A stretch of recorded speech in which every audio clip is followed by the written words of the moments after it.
झूठ कबो ना बोले के चाही। झूठ से इंसान के अहमियत ख़त्म हो जाला। ए भाई, ये कौन गांव ह? का बात बा? ये गांव में सोचत रहे दुकान करे के। पहिले कहीं कइले रहल? है ये बगल वाला गौवा में दुकान कैले रहे, बहुत अच्छा खासा से चलत रहल। सोचता नहीं ये गौवा में दुकान करे के।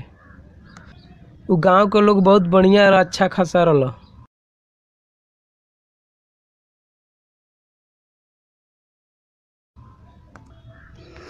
हाँ तो भाई, इहवो के लोग तारा बढ़िया मिली। जाई रुआ आराम से अपन काम करी।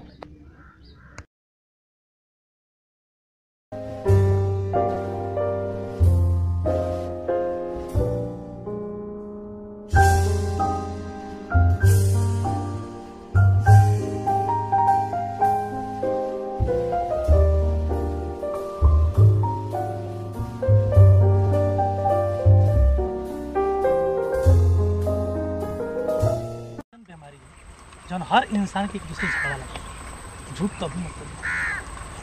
झूठ से दूर रहे के चाही। झूठ कभी बोला ही के ना। झूठ कभी मत बोलो। ए भैया, ये गांव के लोग कैसन ह? क्या बात बा भैया? तनी सोचत नहीं है घर बना के रहे के।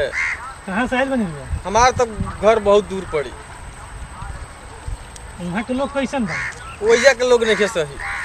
कहीं कुछ और रे और करत रह कुछ और रे। अच्छा। मुंह में राम बगल में छुरी, ये काम बा वो लोग के। सोचत नहीं अपन तनी घर दुआर बना के कुछ खेती बाड़ी करती। लोग ऐसा नहीं मिली। तो अब रउए नहीं जानते नहीं के लोग के बारे में। तो हम कुछ नहीं हम बता दें। तो चलो तनी दूसरे जगह अब तलाशो तनी पता कर तनी जहाँ बढ़िया अच्छा लोग भेटाई, गांव भेटाई, वही जगह घर दुआर बनाए अपन। राउर इच्छा भाई।